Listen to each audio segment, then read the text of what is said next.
Selamat datang dalam pelajaran Bahasa Indonesia kelas 10. Pada pelajaran kali ini, kita akan membahas tentang struktur dan kaidah kebahasaan teks laporan hasil observasi. Pertama, kita akan mulai dengan pembahasan struktur teks laporan hasil observasi. Struktur teks LHO terbagi menjadi 3. Yang pertama, pernyataan umum dan klasifikasi.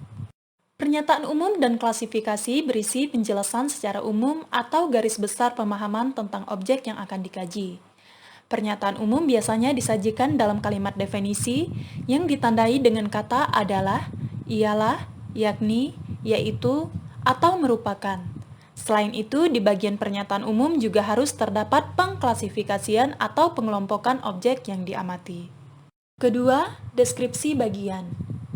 Deskripsi bagian berisi penjelasan detail mengenai objek atau bagian-bagian yang sudah diklasifikasikan di bagian pernyataan umum tadi. Deskripsi bagian yang baik disajikan mengikuti urutan dalam pengklasifikasian. Ketiga, deskripsi manfaat. Teks LHO biasanya diakhiri dengan deskripsi manfaat yang berisi manfaat atau fungsi dari objek yang diamati. Manfaat dapat dilihat dari berbagai sudut pandang. Sekarang mari kita perhatikan contoh berikut. Yang pertama, pernyataan umum dan klasifikasi. Contohnya, wayang adalah seni pertunjukan yang telah ditetapkan sebagai budaya asli Indonesia. Para wali songo di Jawa membagi wayang menjadi 3, yaitu wayang kulit di Jawa Timur, wayang wong atau wayang orang di Jawa Tengah, dan wayang golek atau wayang boneka di Jawa Barat. Pada contoh tersebut, kamu dapat menemukan dengan jelas bahwa pada bagian pernyataan umum terdapat 2 hal. Yang pertama, definisi tentang wayang, dan yang kedua, pengelompokan wayang berdasarkan bahannya. Perlu digarisbawahi bahwa pengklasifikasian sebuah objek yang baik harus menyebutkan dasar pengklasifikasian dan jumlah keanggotaannya. Misalnya berdasarkan warna, bahan, sifat, jenis, makanan, dan lain-lain. 2. Deskripsi bagian. Contoh, wayang topeng terbuat dari kulit kerbau yang ditata dan diberi warna sesuai kaidah pulasan wayang pendalangan. Diberi tangkai dari bahan tanduk kerbau bule yang diolah sedemikian rupa dengan nama cempurit yang terdiri atas tuding dan gapit. Dari contoh deskripsi bagian tersebut, kita memperoleh informasi secara detail tentang gambaran wayang topeng. Ketiga, deskripsi manfaat. Contohnya, semua jenis wayang tersebut merupakan wujud ekspresi kebudayaan yang dapat dimanfaatkan dalam berbagai kehidupan, antara lain sebagai media pendidikan, media informasi, dan media hiburan. Dari contoh deskripsi manfaat tersebut, kita memperoleh informasi tentang manfaat dari berbagai jenis wayang. Sekarang kita masuk ke pembahasan kaidah kebahasaan teks laporan hasil observasi. Kaidah kebahasaan teks LHO terdiri dari 4 bagian. Yang pertama menggunakan nomina, frasa nomina, verba, dan prasa verba. Kedua menggunakan afiksasi. Ketiga menggunakan kalimat definisi dan kalimat deskripsi. Keempat menggunakan kalimat simpleks dan kalimat kompleks. Mari kita bahas satu persatu. Nomina dan prasa nomina. Nomina adalah kata benda, yaitu kata yang menunjukkan sebuah benda. Contoh, manusia, hewan, tumbuhan, rumah, sungai, jembatan, dan lain-lain. Dalam kalimat, nomina biasanya menduduki fungsi sebagai subjek dan objek. Ada 2 jenis nomina. Yang pertama, nomina dasar. Nomina dasar merupakan kata benda yang berasal dari kata dasar, yaitu kata yang belum mengalami proses pengimbuhan atau afiksasi.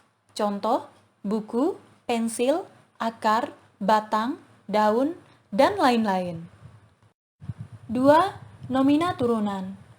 Nomina turunan adalah nomina atau kata benda yang sudah mengalami proses afiksasi atau pengimbuhan.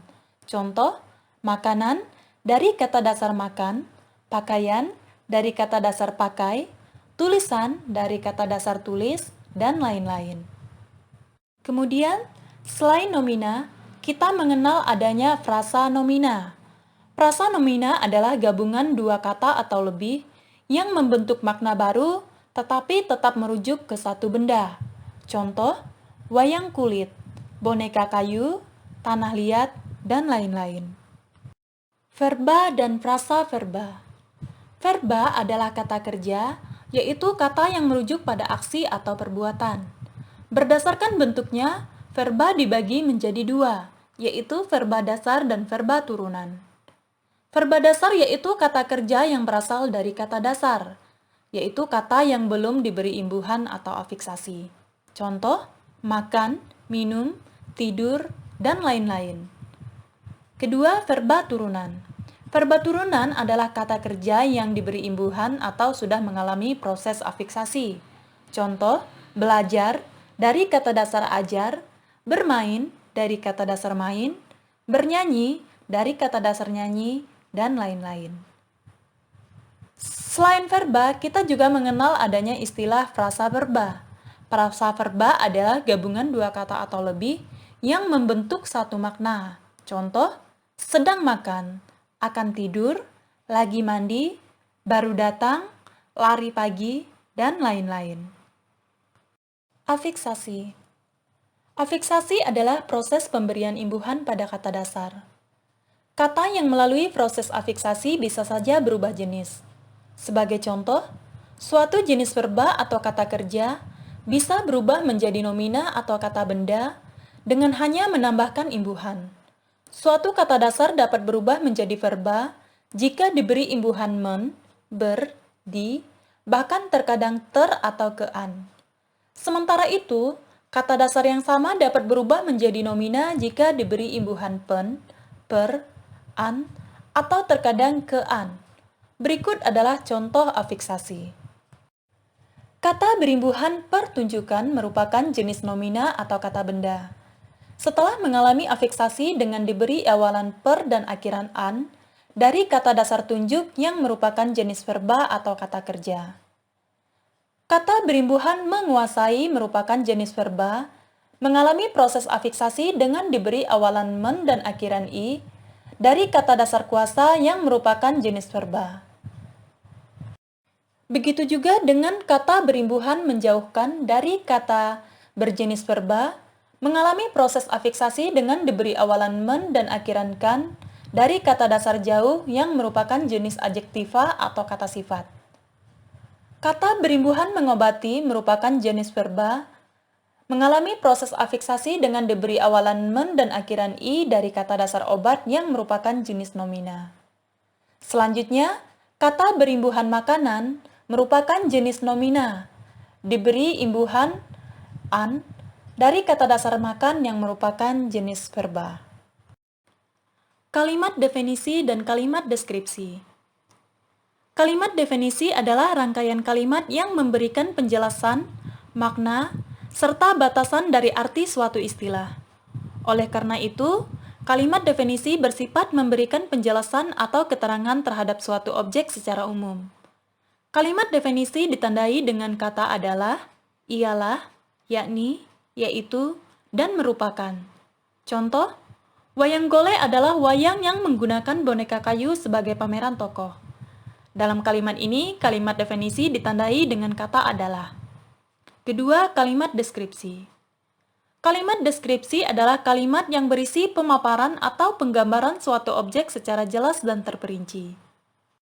Hal-hal yang dijelaskan dapat berupa warna, ukuran, bentuk, rasa, dan sifat yang lainnya. Secara umum, kalimat deskripsi berisi penjelasan dari ciri-ciri fisik suatu objek. Kalimat ini dibuat agar seolah-olah pembacanya dapat merasakan apa yang dijelaskan oleh seorang penulis. Contoh, pencuri itu memakai baju berwarna merah dan memakai topi hitam yang menutupi seluruh wajahnya. Dari kalimat tersebut, kita dapat membayangkan bagaimana penampilan dari pencuri tersebut. Selanjutnya kita masuk ke pembahasan kalimat simpleks dan kalimat kompleks. Yang pertama, kalimat simpleks. Kalimat simpleks adalah kalimat yang hanya memiliki satu klausa, yaitu bagian kalimat yang memiliki satu subjek dan predikat. Kalimat simpleks juga disebut dengan kalimat tunggal. Contoh, ada beragam jenis topeng di museum ini, di mana ada menduduki fungsi sebagai predikat, beragam jenis topeng menduduki fungsi sebagai subjek, di museum ini menduduki fungsi sebagai keterangan. Contoh kedua, kelelawar merupakan hewan unik. Kelelawar menduduki fungsi sebagai subjek, merupakan menduduki fungsi predikat, hewan unik menduduki fungsi sebagai pelengkap. Ketiga, tumbuhan kantong semar memangsa serangga-serangga kecil. Tumbuhan kantong semar menduduki fungsi sebagai subjek, memangsa menduduki fungsi sebagai predikat, serangga-serangga kecil menduduki fungsi sebagai objek. Nah, bagaimana cara membedakan pelengkap dan objek? Kalimat berpelengkap tidak bisa diubah ke dalam bentuk pasif, sedangkan kalimat berobjek dapat dirubah ke dalam bentuk pasif. 2. Kalimat kompleks. Kalimat kompleks atau kalimat majemuk adalah kalimat yang memiliki dua atau lebih klausa. Kalimat kompleks dibagi menjadi dua, yaitu kalimat majemuk setara dan kalimat majemuk bertingkat. Kalimat majemuk setara memiliki dua atau klausa ganda yang setara dalam suatu kalimat. Fungsi-fungsi utama dalam kalimat majemuk setara membentuk induk kalimat atau disebut dengan klausa atasan. Kalimat majemuk setara biasanya ditandai dengan penggunaan konjungsi koordinatif seperti dan, serta, atau, tetapi, melainkan, sedangkan, dan lain-lain. Kedua, kalimat majemuk bertingkat. Kalimat majemuk bertingkat memiliki klausa ganda yang tidak sama atau berada di bawah fungsi utama suatu kalimat. Fungsi-fungsi yang membentuk tingkat yaitu karena terdapat klausa bawahan atau disebut dengan anak kalimat. Kalimat majemuk bertingkat biasanya ditandai dengan penggunaan konjungsi subordinatif seperti sejak, sementara, sesudah, ketika, jika, andaikan, karena, meskipun, apabila, dan lain-lain. Perhatikan contoh berikut. Pertama, kalimat majemuk setara.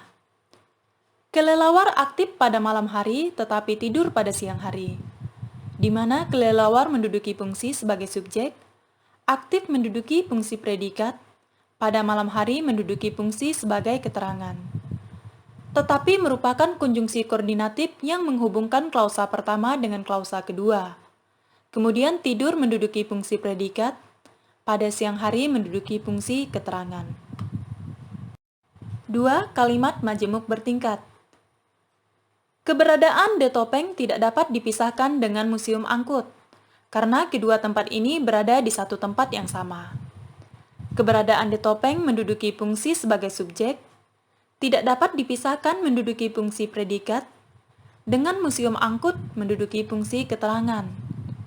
Karena merupakan konjungsi subordinatif yang menghubungkan klausa atasan dengan klausa bawahan. Kedua tempat ini menduduki fungsi sebagai subjek, berada menduduki fungsi predikat, di satu tempat yang sama menduduki fungsi sebagai keterangan. Karena kalimat ini didahului oleh klausa atasan atau induk kalimat, maka tidak perlu diberi tanda koma. Tetapi jika kalimat ini kita balik, karena kedua tempat ini berada di satu tempat yang sama, keberadaan De Topeng tidak dapat dipisahkan dengan Museum Angkut. Maka kita memerlukan tanda koma untuk memisahkan klausa bawahan dengan klausa atasan. Demikian pembahasan kali ini. Video ini Ibu tutup dengan sebuah kutipan. Hal pertama yang harus dibangun dalam diri kita untuk bisa menghadapi hari dengan semangat adalah menciptakan sebanyak-banyaknya pikiran positif. Sebab dengan berpikir positif, ketakutan-ketakutan dalam diri kita tidak akan muncul. Terima kasih dan sampai jumpa di materi selanjutnya.